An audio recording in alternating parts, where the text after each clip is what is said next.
Un tema que es muy conveniente siempre tener presente es el tema del retorno de Cristo. Es decir,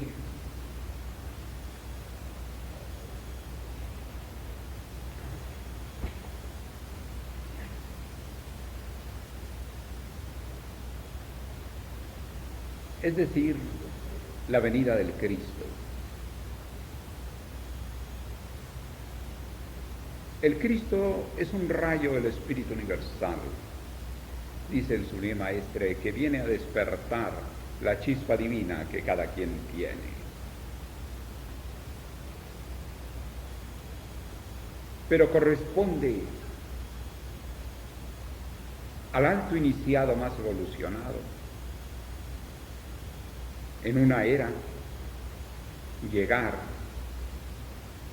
nacer, ya con las características crísticas, tanto en lo físico como en lo mental, como en los diversos alcances que corresponde a una misión de tal altura. Y es así como los avatares han venido a través de las eras. La palabra avatar corresponde a descendimiento en la India. De ahí que en las diversas épocas de la evolución, el avatar no solamente ha estado representado por seres humanos, sino en hilo tempore, muy en la época de la evolución en que todavía no aparecía el hombre. Fue necesario que surgiera inclusive determinados animales marcando el paso a la evolución de las especies.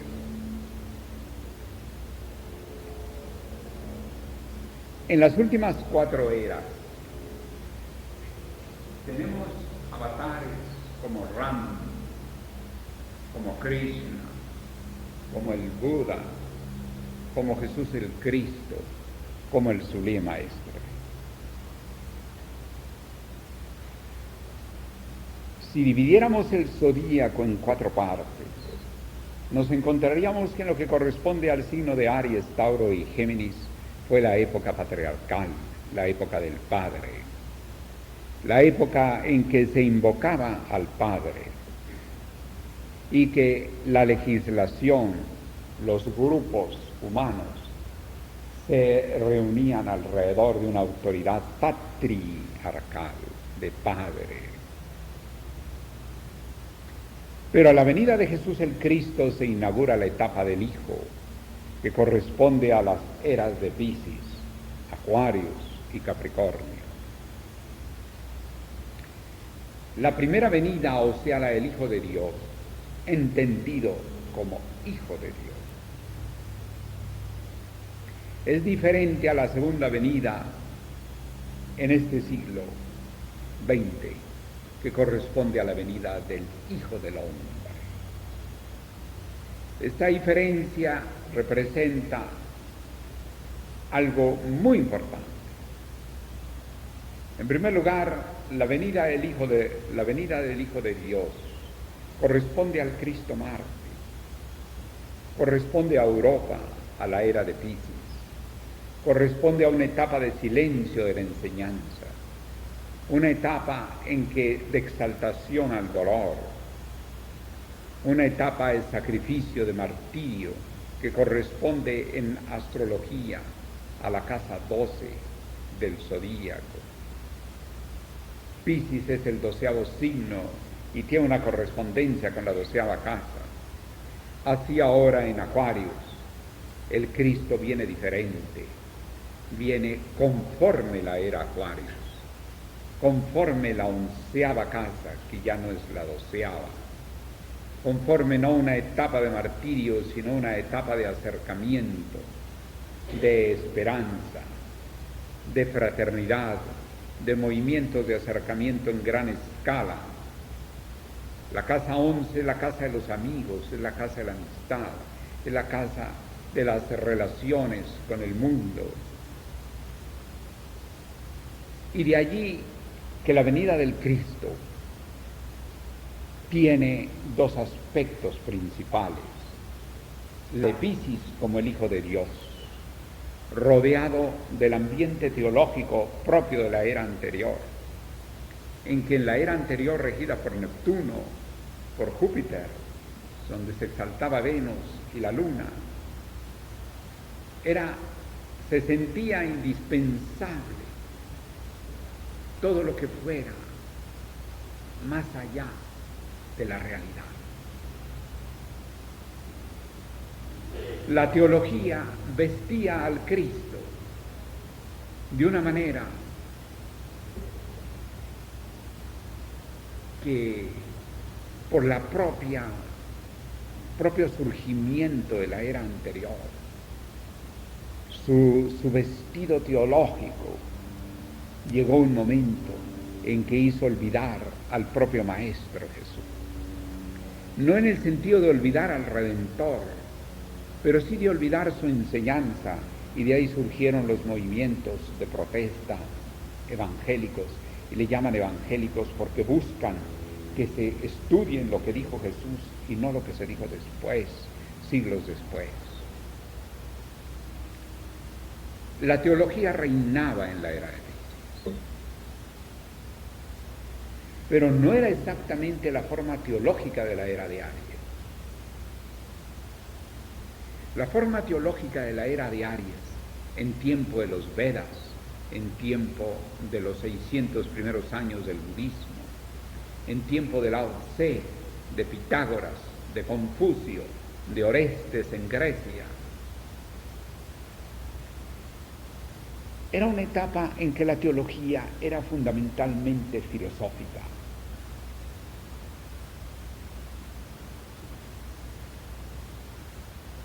Había simbolismo teogónico, representativo de principios de creación. Por ejemplo, la figura de Adán y de Eva, que son fundamentalmente teogónicas, como existen las teogonías en los diversos pueblos.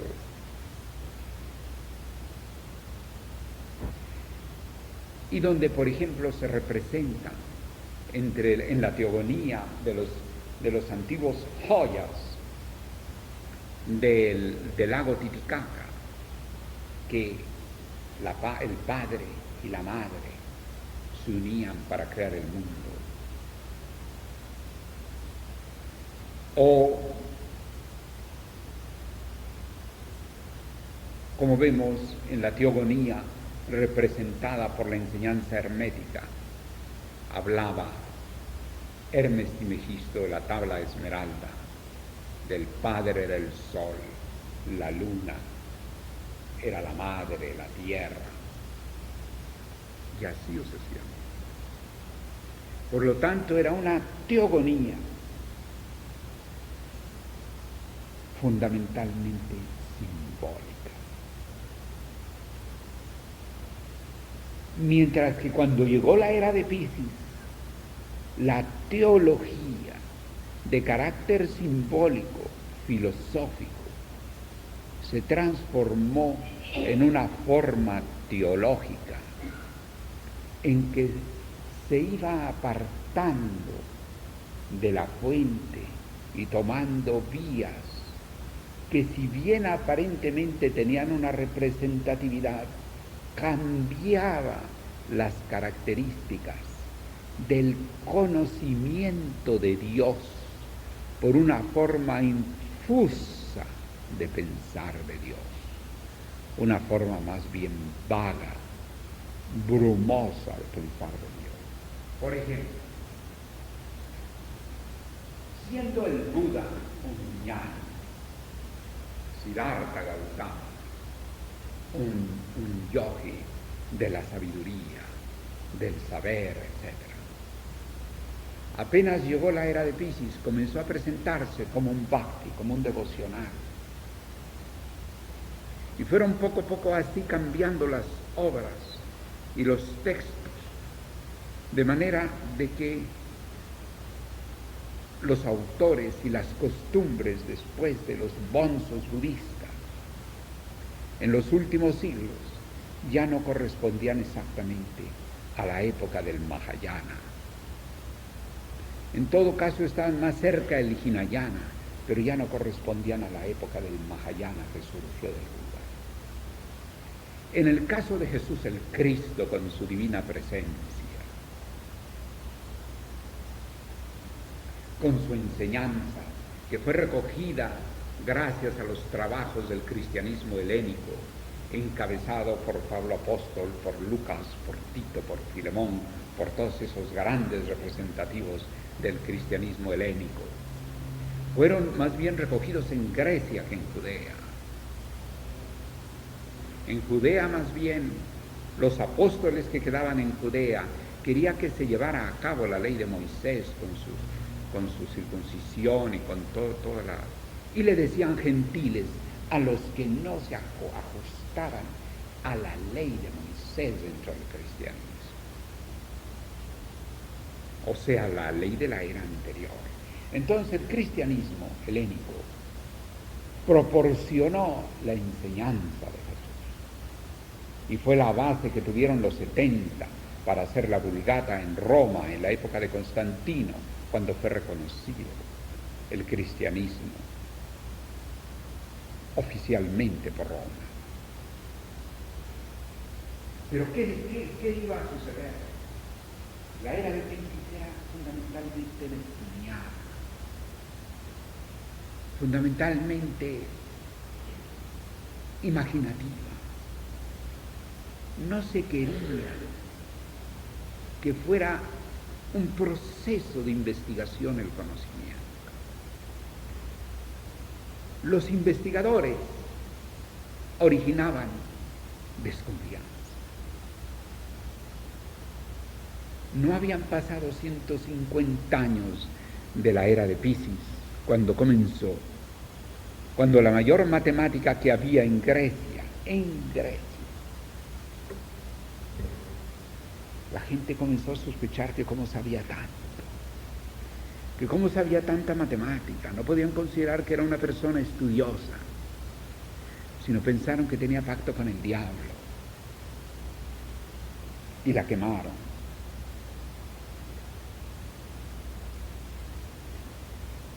Se buscaba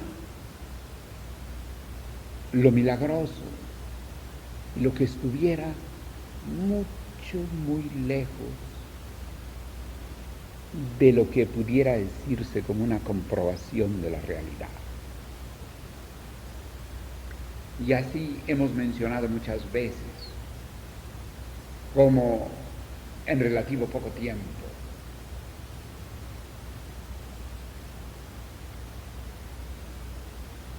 la figura de Jesús.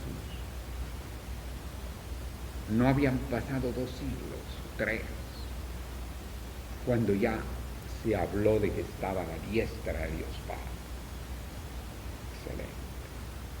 Desde el punto de vista simbólico, perfecto. Desde el punto de vista de una forma de adoración, muy bien. Pero eso iba a traer consecuencias en el concepto de enseñanza. Porque si había ascendido él, ¿en qué lugar estaba su madre?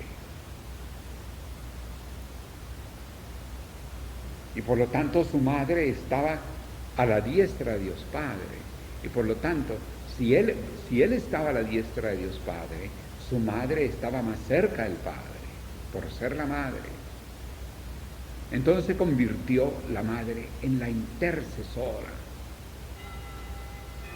Al ser la intercesora, no comenzó a ser la intercesora de la humanidad. Fíjense ustedes la importancia de ese concepto. Al ser la intercesora de la humanidad,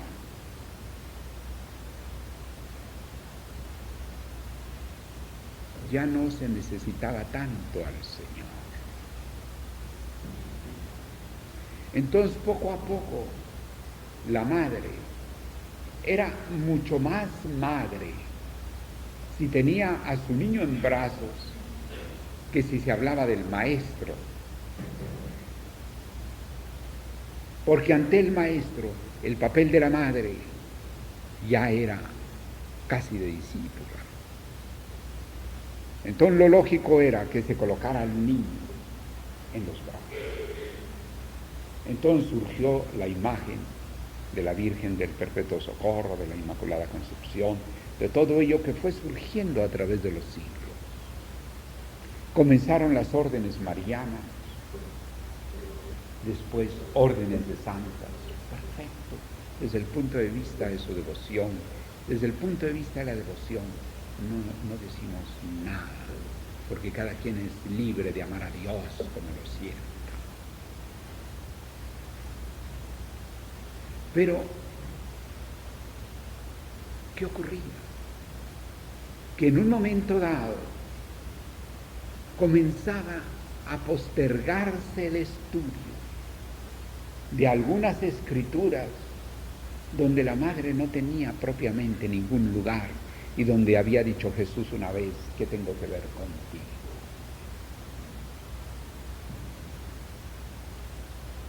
Y entonces más bien comenzaban textos inspirados. Desde la época de San Bernardo, las santas que comenzaban a soñar, a pensar, a recibir apariciones, todo aquel conjunto. Y todo ello iba llegando y se iban acrecentando las nociones del martirio. Si Él sufrió por nosotros, nosotros debemos sufrir. Entonces las santas y los santos y comenzaban a latigarse, a encerrarse en celdas, castigándose a sí mismos, considerando que el hombre era un pecador y que había que purificarse. Así va evolucionando poco a poco en los primeros 1000 años.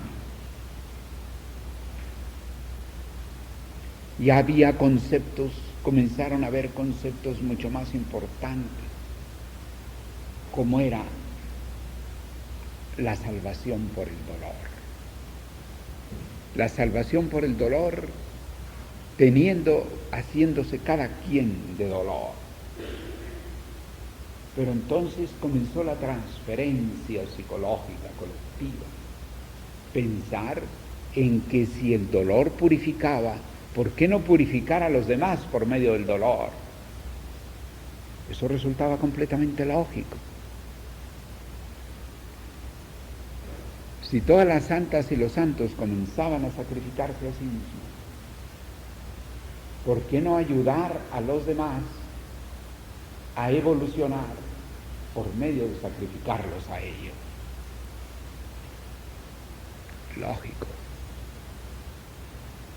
Entonces, entre los monjes dominicanos, un día uno de ellos soñó que había muchos hombres malos que deberían ser purificados por el dolor, que por qué no se les llevaba a juicio. Tras del juicio comenzó a madurar la idea hasta que lo que había era que inquirir. ¿Quién necesitaba?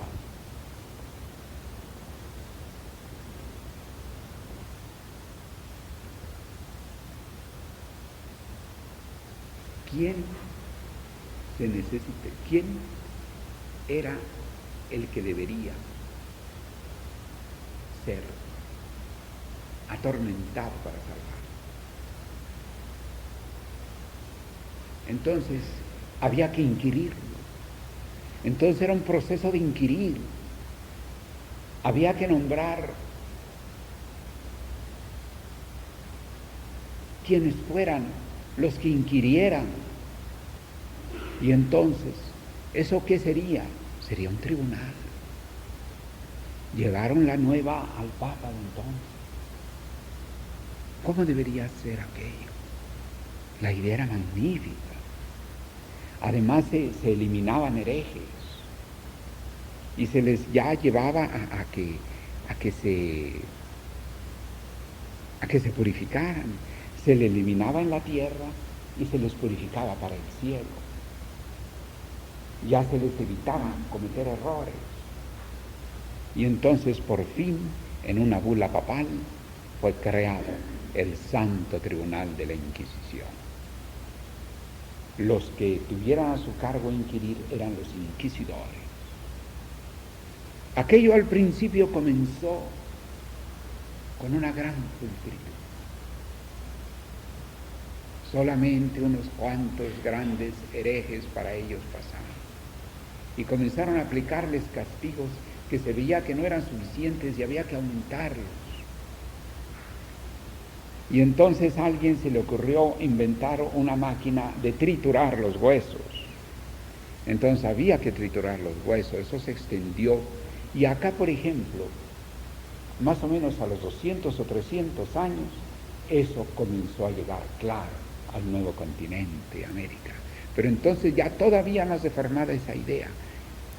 Y como la madre era la intercesora y el Señor estaba como niñito, era la madre, entonces se seguía lo que iban pensando los santos y las santas. Y acá, en Caracas, Venezuela, fue establecida la Santa Inquisición en el año 1611.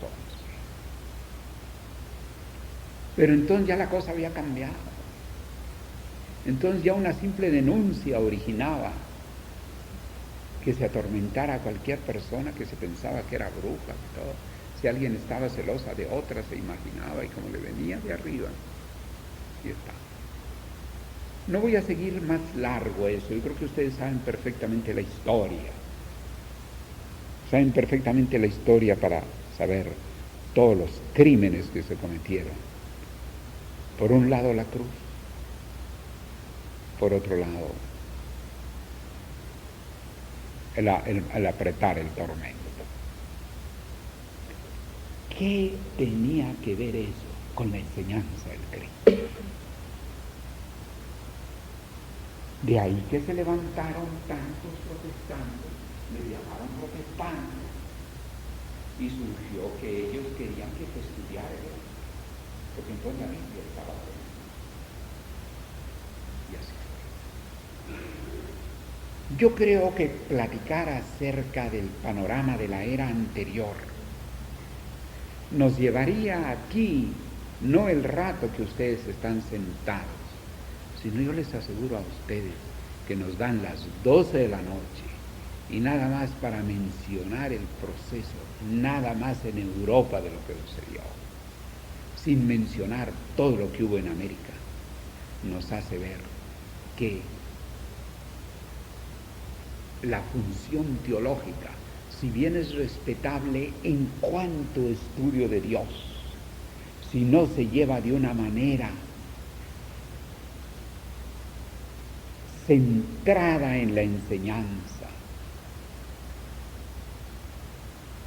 se pierde por allá lejos y va dando tumbos y trastumbos dentro de la imaginación y los estados de conciencia de los hombres y de las masas. Por lo tanto, recuerdo que cuando comenzó mi correspondencia con el Sublime Maestro, de las primeras preguntas, de la primera cosa que le comenté, le dije, uno de los mayores anhelos que siempre tenía, pero de una manera, claro, utópica, era que me gustaría preguntarle al Cristo qué le había parecido el resultado de su misión. Mentalidad, ¿verdad? Yo recuerdo que cuando le escribí eso al Sublime Maestro, después de que puse la carta, hasta me asusté, dije, ¿qué va a pensar el Sublime Maestro? ¿De qué manera de pensar?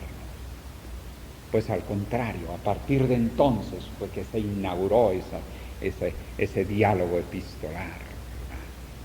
Es decir, necesariamente la segunda venida del Cristo tenía que ser el reajustamiento, no solo de la primera, sino también el reajustamiento correspondiente a la propia época de él, consecuencia de la venida anterior de Jesús.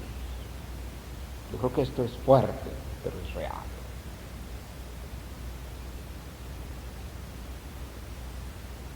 Esto es una gran realidad. Y el Sublime Maestro incidía en ese reajustamiento. Pero naturalmente ese reajustamiento será pleno cuando esté plena la nueva era.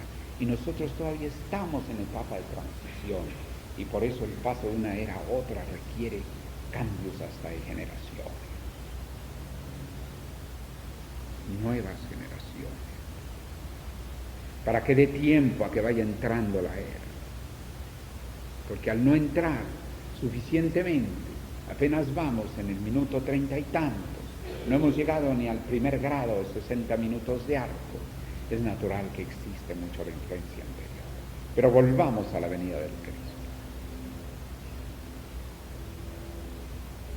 Hemos dicho que existen tres personas de la divinidad, Padre, Hijo, Espíritu Santo, en la India Brahma, Vishnu, Shiva, y que el Sublime Maestro lo sintetiza en vida, forma, pensamiento. Vida para la primera persona de la divinidad, forma para la segunda persona de la divinidad, pensamiento para la tercera persona de la divinidad. Entonces, la forma es conservadora. Cuando llega el Cristo, nosotros vemos al Sublime Maestro, y al principio, en lo que pensábamos era en Jesús.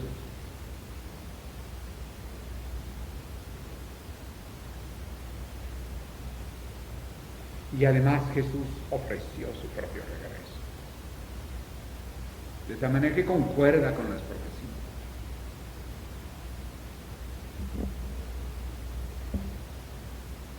El regreso es perfecto, pero como mensajero de la nueva era.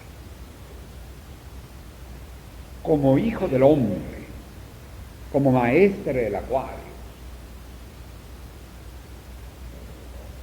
No, ni como Cristo mártir, ni como hijo de Dios, sino que es otro imperativo cósmico. Ya no viene en burrito, viene en avión.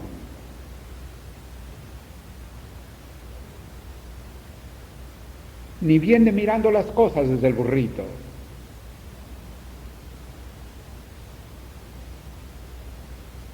Viene mirando las cosas desde el avión. A veces nosotros somos los que queremos estar en el burrito.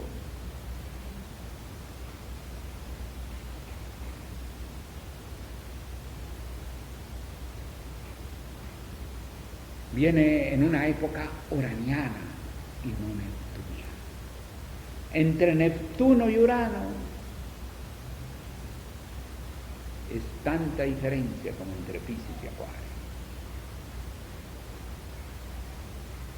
Urano es el planeta de las ondas, de la electricidad, de todo lo que tenga que ver con ondas, con energía, de la electrónica, de la superconductividad, de todo ello.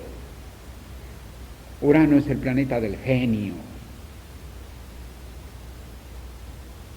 Por eso los niños van siendo cada vez más inteligentes, como tantas veces decimos. Entonces, naturalmente, el mensaje de la nueva era no es como el mensaje de la era anterior. La espiritualidad en la nueva era no es como la espiritualidad en la era anterior. Pero a nosotros, ¿qué nos gusta? Lo que nos gusta es la espiritualidad de la era anterior, porque es la que se nos ha sembrado, es la que se nos ha enseñado en las familias, en las costumbres religiosas, en toda la secuencia propia de la era anterior, en sus valores, en sus limitaciones.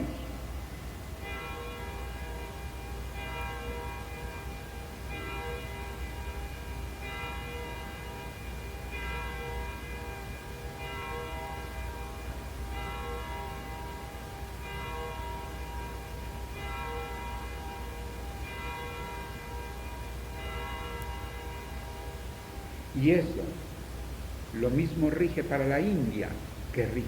Si la India cambió con la llegada de la era de Piscis y convirtieron en Bhakti a un ñani, también a la llegada de Acuarios tienen que cambiar los valores de la India.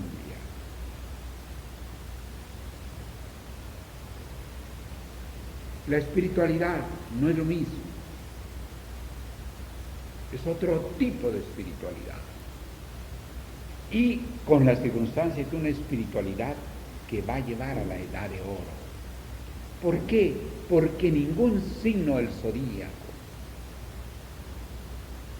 existe la regencia de Urano, la exaltación de Mercurio, el planeta de la mente, y la regencia también de Saturno, el planeta de la profundidad. De tal manera que hay creatividad, inteligencia por Mercurio y genio por Urano y profundidad por Saturno. Díganme ustedes, ¿en qué se parece a la era de Piscis? Con Neptuno esperando que la luz llega sin esfuerzo de la persona, sin estudios, sin nada de eso.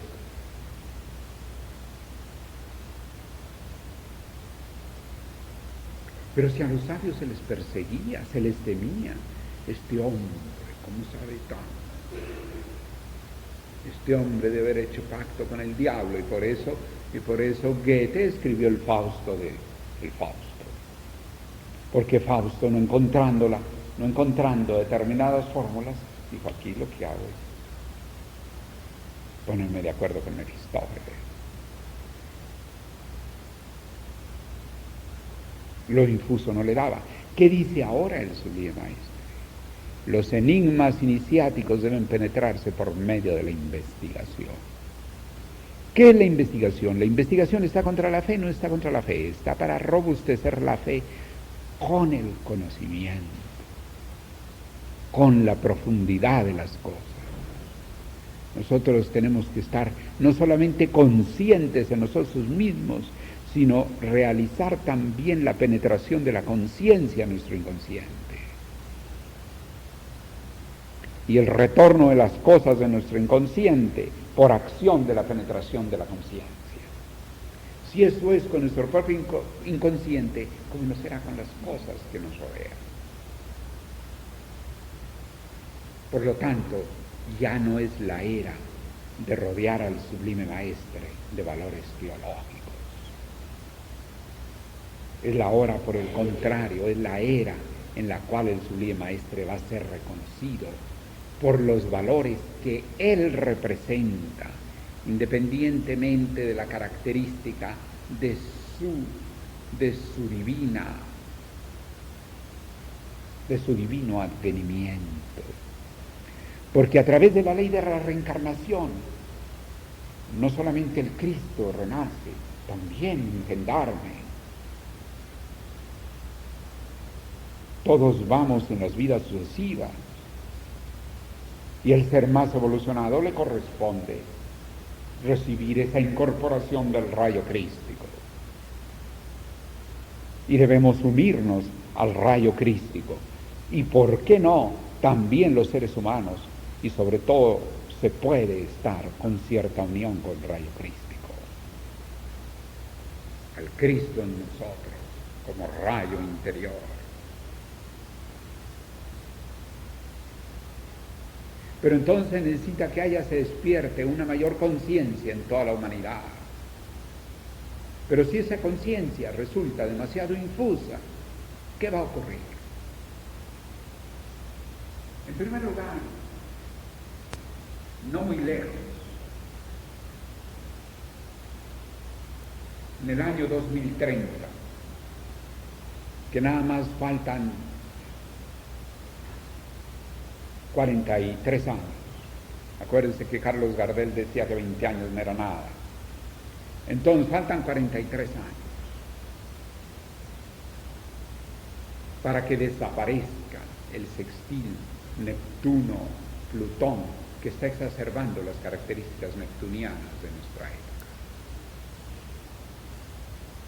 en el año 2030,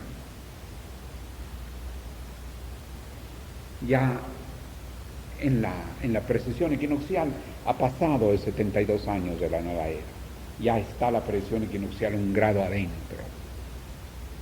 Quiere decir que si nosotros sustentáramos la gran fraternidad universal sobre valores, costumbres, etcétera, que corresponden a la era anterior, pero no solamente de la India, sino también de acá, entonces nosotros estamos construyendo un poco sobre arena. Porque probablemente nuestras generaciones actuales, en su mayor parte, sí quieren. Por ejemplo, he oído decir, lamentablemente no lo he visto, lo vi un poco en la película esa, Los años perdidos, en que al Sri Baba les agrada a la gente, porque él casi no les dice nada, sino que se pasean de la gente.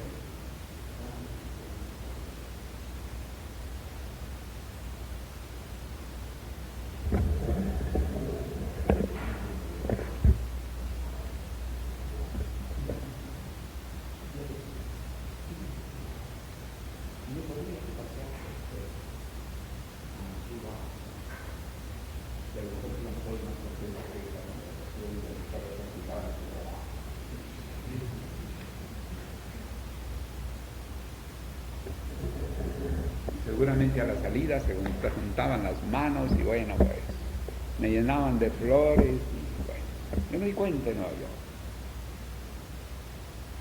Estuve con Satchitananda cuando yo estudiaba en el Hunter College y se llenó el anfiteatro y durante 3 horas hizo cantar kirtans a todo el mundo, a todo el auditorio. No les dijo ni media palabra. Al terminar los kirtans, esa multitud, lo único que faltaba era que lo sacara en hombros como a un torero.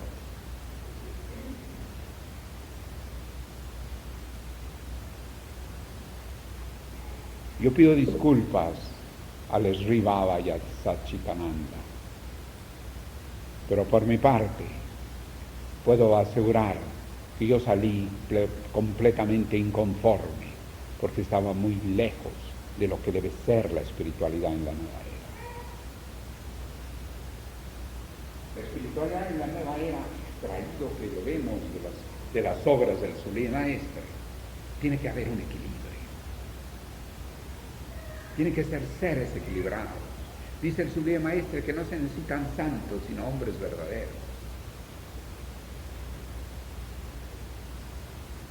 Hay momento para que tengamos el instante elevarnos a Dios, pero también otro momento en que podamos ver a Dios en un charquito y que tengamos otras actividades diversas y en cada momento practicar la sabiduría del instante, porque si no, no vamos. La santidad, dice el Sully Maestre, no representa una solución para la humanidad. Es más, la enseñanza de paz solamente tampoco, porque comenta en el Yuyo Erotismo que todos los versos hermosísimos de Rabindranath Tagore, premio Nobel de la Paz, uno de los poetas más grandes que ha tenido la India, habla tanto de paz, y dice el Sully Maestre allí en el Yuyo Erotismo que ello no presenta una solución para la humanidad. Porque ¿cómo vamos a dedicarnos a una pasividad en una era que es una era activa, eminentemente activa Urano, eminentemente receptivo a eso Mercurio? Saturno es como un poco lento, pero en el lado opuesto se complementa con Leo, que es el Sol. Es una era eminentemente activa, no solo activa, dice el Sully Maestre, sino una era vertiginosa. El Sully Maestre la llama vertiginosa. Y díganme, si en estos 40 primeros años que tenemos de la era, si no estamos ya en una época en que comienza a percibirse la vertiginosidad. No solamente cuando tengamos que subir a un avión o que tengamos que subir a un automóvil. Al metro se le aprecia por su rapidez.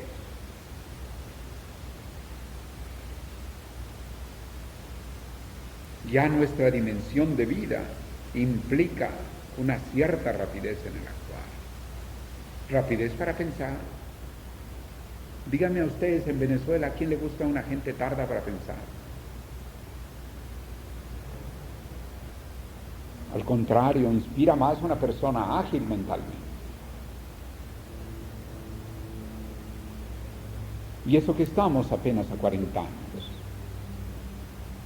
Claro que si pensamos en los aviones supersónicos y pensamos en los viajes interplanetarios y nos vamos al Japón a subir al tren bala, ahí uno siente que ese es un país que está viviendo más adelante la nueva era.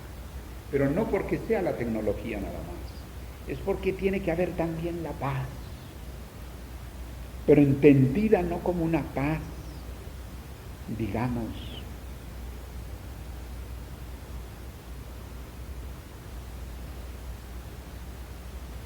inactiva, la paz por inactividad. Yo creo que ese sentido de reposo no lo tienen los cardiólogos.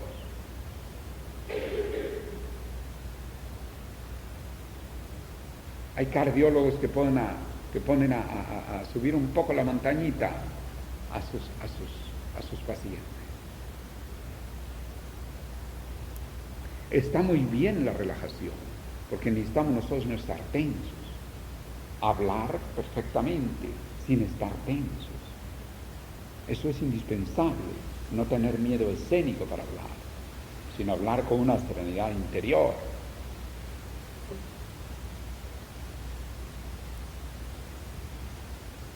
Pero con esto quiero significar que la lucha de quienes tratan, fíjense bien, la lucha de quienes tratan de llevar actitudes de retroceso o por lo menos de retaguardia en el avance de la nueva era es una lucha bastante estéril, aun cuando reúna muchas colectividades. Les voy a decir a ustedes un caso del Santo Papa actual, con todo nuestro respeto. Respetamos su jerarquía y respetamos su cargo, pero necesariamente también analizamos las cosas. Está empeñado en borrar los avances de Juan XXIII, que por cierto vivió en tiempo el retiro del Sublime Maestre cuando comenzaba la era. Ahora que fue a Estados Unidos, se encontró con cosas muy interesantes.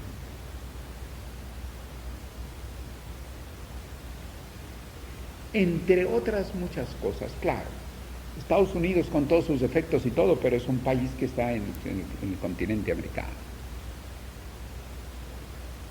Y comenzaron allí a decirle los católicos todas las avanzadas que ellos querían en la Iglesia Católica. Entre otras, para no hacerles a ustedes el cuento largo, entre otras cosas, el que la mujer tuviera autoridad dentro de la Iglesia. O sea, un equilibrio del hombre y la mujer, que es propio de la era Acuario, que eso no es ninguna novedad, y las grandes culturas y grandes civilizaciones han surgido en lugares donde la mujer conduce, y si no que lo diga Egipto.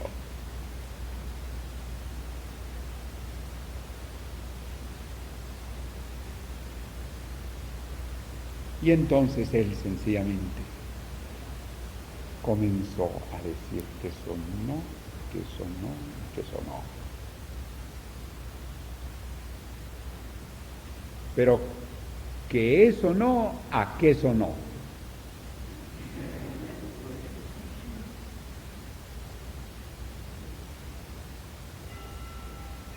Yo creo que no había aterrizado su avioncito en Roma cuando ya se está convocando una reunión de todos los obispos para estudiar lo de la mujer. Yo no digo que eso se implante mientras este Papa viva, Pero ¿por qué no? ¿Por qué no tomar la parte más avanzada de Juan 23 y lo que vaya avanzando la Iglesia Católica para adaptarla a la nueva era? Porque ¿para qué quieren conventos vacíos?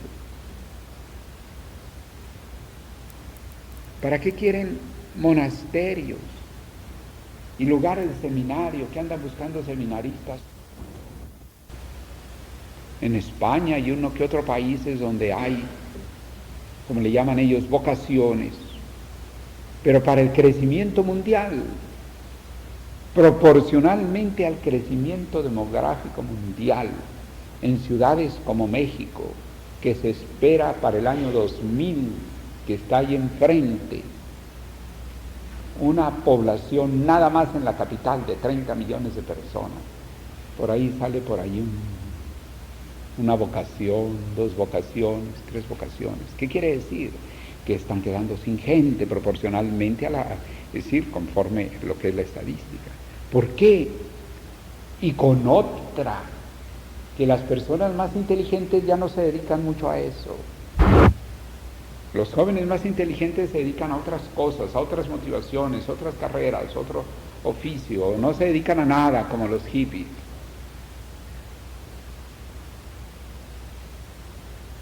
¿Ustedes han pensado en toda esta estadística? Levanten la mano quienes han pensado en esta estadística. Pocas manos. Está bueno que piensen.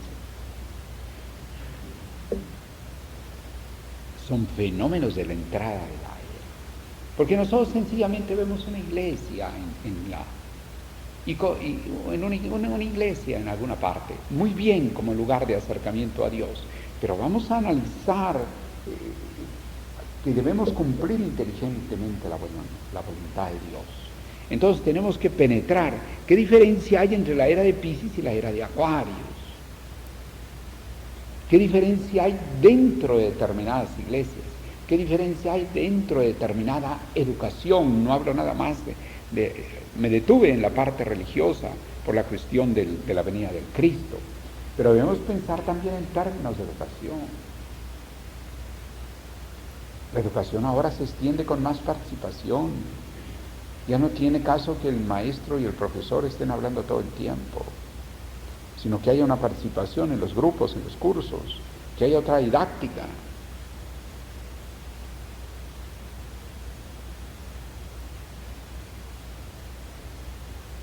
Sin embargo, a la entrada de la nueva era vamos 3 pasitos para adelante y 2 pasitos para atrás, como dice la canción de los niños. 3 pasitos para adelante, 2 pasitos para atrás. Afortunadamente 3 para adelante. Lo que pasa es que esos 3 pasitos para adelante tardan sus 15 o 20 años cada vez. Entonces nosotros tenemos que estar conscientes de eso. Porque el hombre en el fondo es un títere del cosmos, con perdón de todos nosotros. Nosotros tenemos un margen de libre albedrío, pero es mentira que la libertad sea tan grande. Comenzando, como hemos dicho tantas veces, que no podemos cambiar nuestra edad. No podemos cambiar nuestro mapa natal. Por lo tanto, no podemos cambiar muchas de las características que tenemos y tenemos un esfuerzo brutal en tener que cambiar determinadas cosas. Entonces, nada más con respecto a nosotros mismos, tenemos un margen de libre albedrío. Igualmente pasa con respecto a las leyes sociales, las leyes de los hombres, e igualmente con respecto a las leyes de la naturaleza. Estamos condicionados a la luz del día.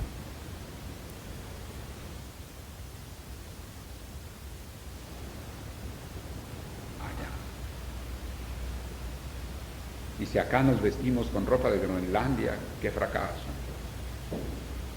Entonces, quiere decir que estamos condicionados a un conjunto de circunstancias, como lo estudiamos en epistemología. Entonces, el libre albedrío del hombre queda un poco más reducido. Pero si nosotros conquistamos a nosotros mismos y adquirimos el ejercicio de nuestra voluntad y una serie de propósitos, vamos teniendo un mayor margen de libre albedrío.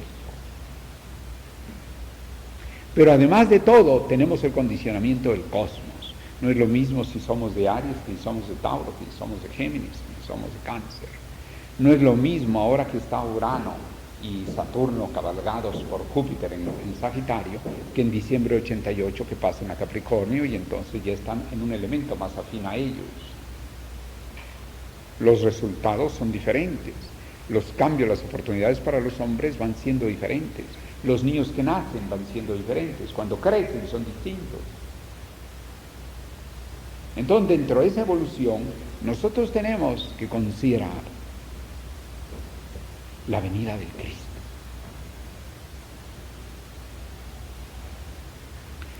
Para analizar su mensaje de la nueva era, tenemos que tomar en cuenta cuáles son las partes en donde está él expresando la nueva edad, las partes en que está haciendo referencia de las eras anteriores,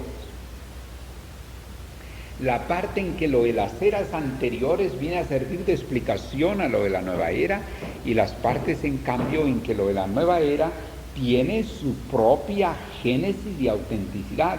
Inclusive dice él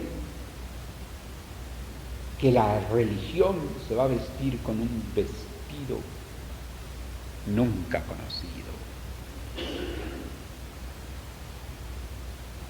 Pero al mismo tiempo nosotros tenemos que examinarnos a nosotros mismos y comprender qué de nuestro ambiente ha determinado que estemos más inclinados a la era anterior, qué de nuestro esquema nos inclina hacia la era anterior, qué de nosotros mismos vibramos más con las cosas de la era anterior y qué de nosotros mismos debe procurar vibrar hacia adelante. Nosotros no tenemos por qué estar en contra del pasado, ni en contra del presente, ni en contra del futuro. Nosotros no estamos en contra de nada. Pero al pasado hay que tomarlo como explicación, como referencia, muy luminosa. El presente como nuestro presente condicionado por todo el conjunto de cosas del presente. Y el futuro como algo hacia lo cual nos vamos a dirigir porque estamos al principio de una era. Y donde debemos tener nuestro sentido de avanzada y poder ver un poco el pasado, el presente y el futuro. ¿Ustedes han asistido a algún torneo de tenis? ¿Quién ha asistido a un torneo de tenis? Levante la mano. Bueno, ya es más numeroso. Cuando uno llega a la mesa de tenis hace esto. Uno tiene, si va con tortícolis, no puede ver. ¿Saben qué es tortícolis? La enfermedad de aquí. Porque uno tiene que...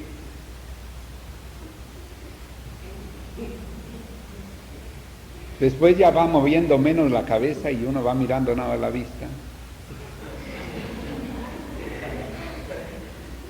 Así tiene uno que ser con el pasado, con el presente y con el futuro.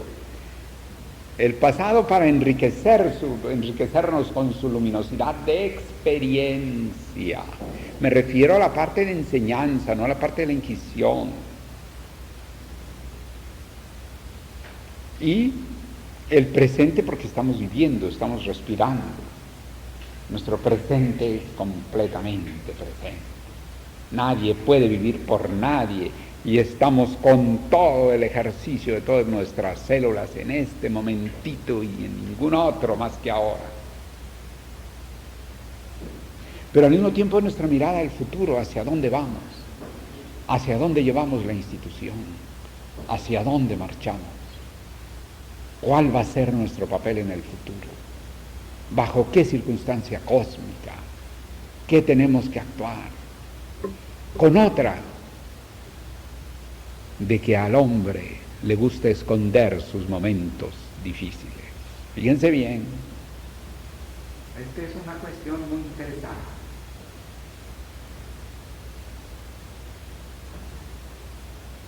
Velikovsky habla de la amnesia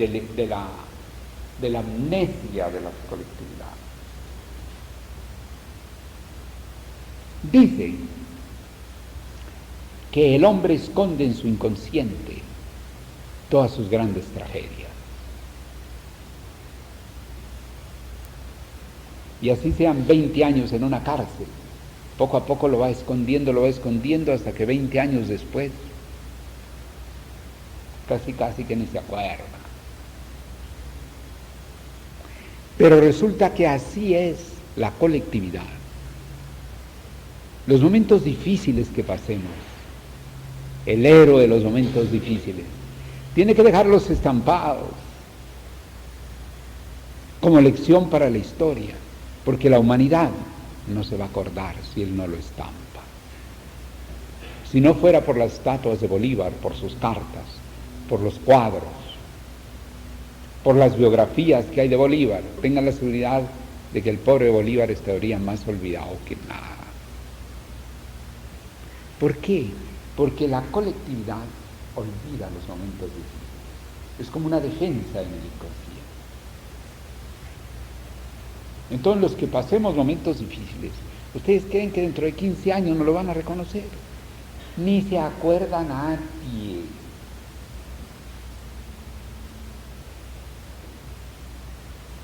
En Panamá tuve una experiencia muy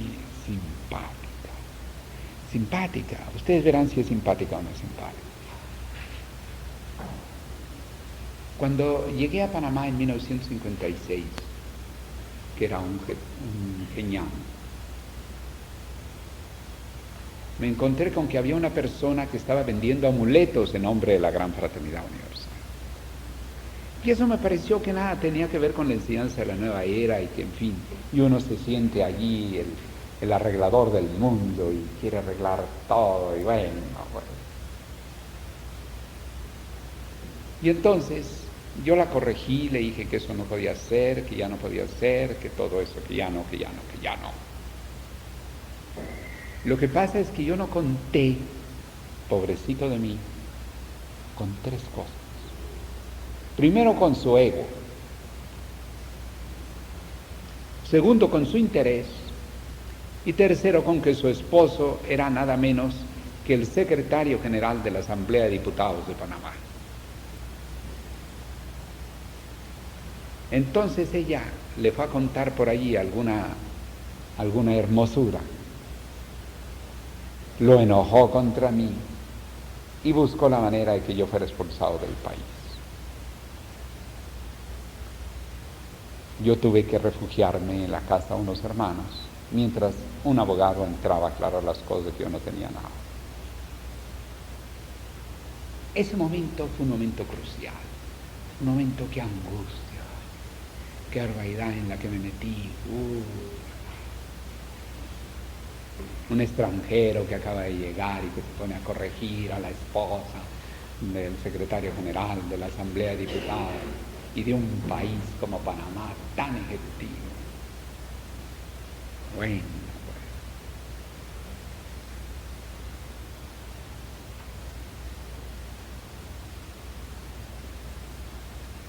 Pasaron los años y con motivo de una gira que hacía como gelón en 3er grado, unos cuantos años, porque el Zulia Maestro me fue reconociendo como un grado por año de los grados de iniciación superior.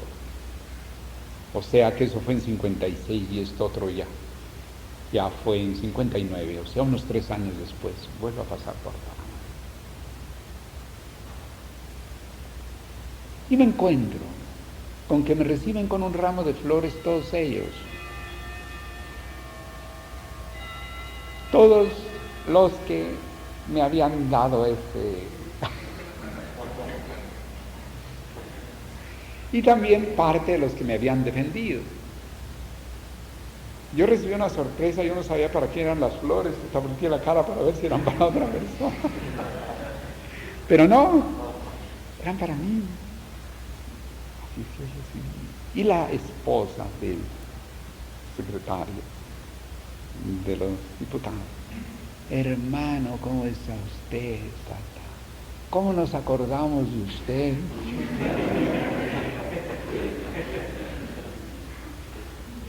Yo que quedaba con el recuerdo de aquel episodio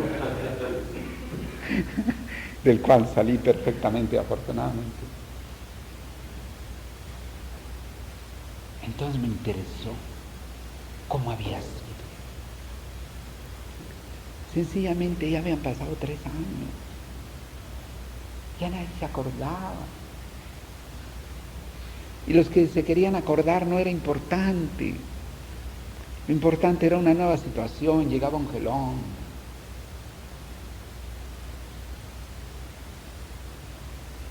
De esas cosas sí que para semblantear un poco. Llegó un momento en que estaba yo entre los que me habían dado ese tremendo dolor de cabeza. Bueno, yo recuerdo todas las cosas que sufrí en Panamá cuando pasé hace 3 años. A ver qué me decían, ¿no? A ver si alguno se disculpaba, a ver si alguien ponía la cara así o así. Y entonces dice, ay sí, qué tremendo. Nosotros estábamos muy desagradados de todo eso.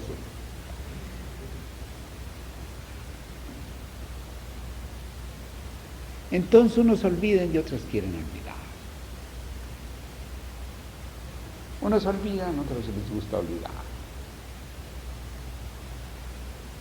Velikovsky habla de un inconsciente colectivo.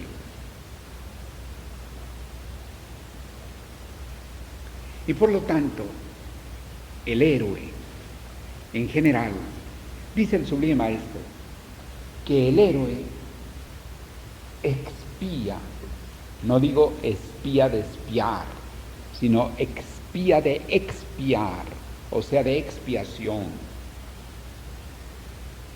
El héroe, el titán, expía su amor a la humanidad. Pero hay otro poeta que dice, el titán expía el olvido de sus actos heroicos.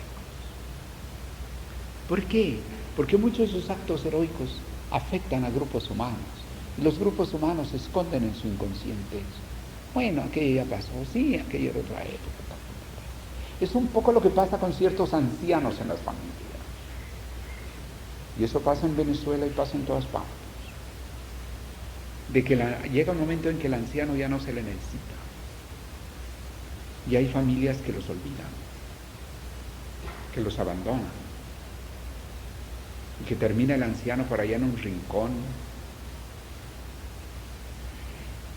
¿Y qué es de los esfuerzos de ese anciano? ¿Qué hubo de esos esfuerzos? ¿Qué queda de él? ¿Qué queda dentro de la mente colectiva?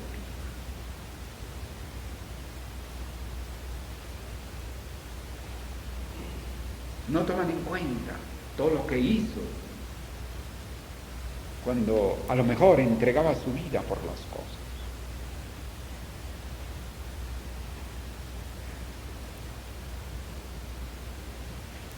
Es decir, ese olvido. Contra ese olvido debe haber preservación de la historia.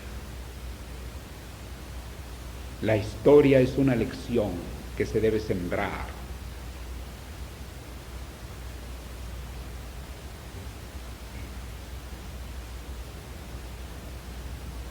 Pero al mismo tiempo,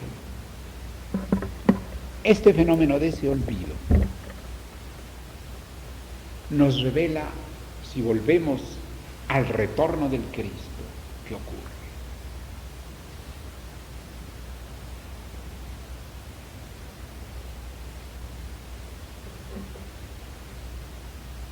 Que el olvido del pasado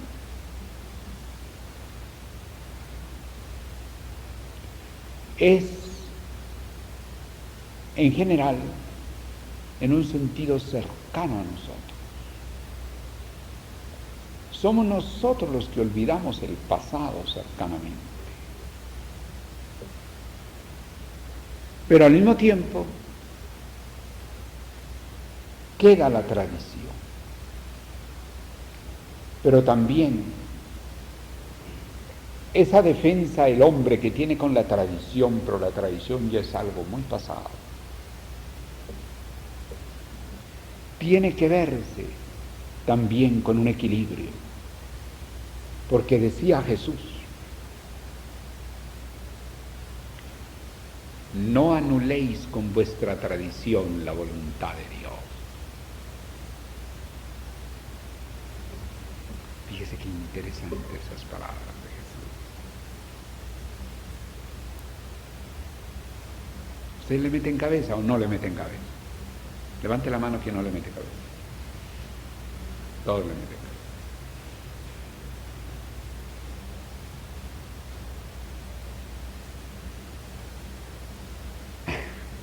No anuléis con vuestra tradición la voluntad de Dios. Por eso decía Jesús. Porque ellos no querían que el sábado, que era día de descanso, hiciera nada. Pero si la voluntad de Dios era hacer.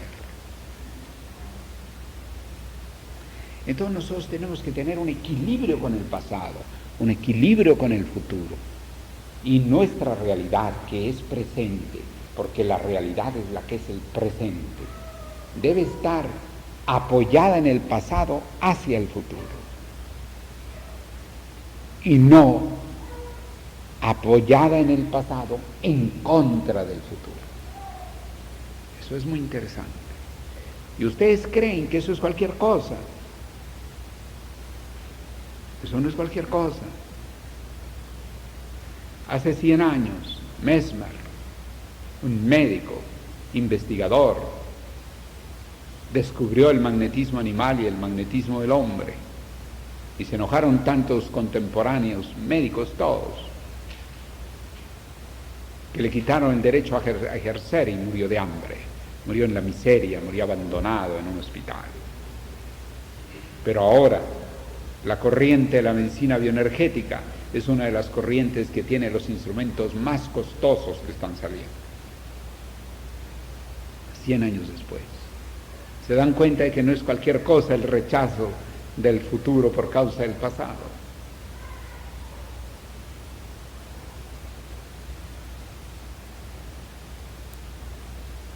Luego la lucha en los movimientos de avanzada debe ser algo consciente. Debe ser algo consciente. Consciente de que no es una lucha fácil. Porque ustedes ven un barco y ustedes ven que toda la gente va en la popa. Porque la proa para abrirse, para abrir el mar, o para abrir los icebergs, los hielos flotantes, es así, es una puntita.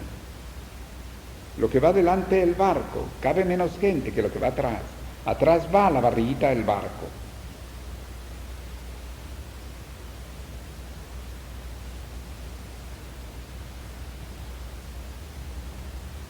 No debemos buscar ir en la barriguita del barco, ¿me comprenden?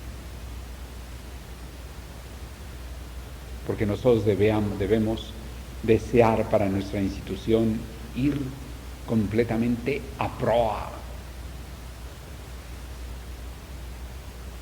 ir en la avanzada continua y renovada que debe ser eso. Pero podemos apoyarnos en la tradición, en la experiencia del pasado, todo ello, pero más bien ubicados en la proa. Desde la proa podemos ver la popa y desde la proa podemos ver lo que ha sido la experiencia, pero nuestra vista y nuestra dirección como pioneros hacia el futuro. Así tenemos que ser también con respecto al Cristo. Fíjense bien, todo para concluir que tenemos que ser así con respecto al Cristo.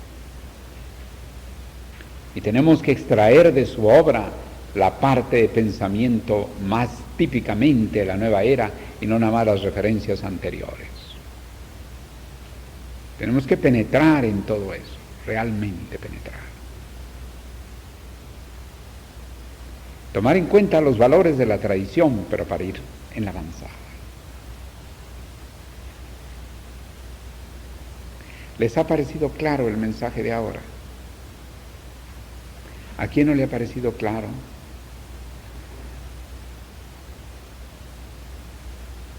Bueno, entonces lo importante también es que lo hagan, que estén muy claros para hacerlo.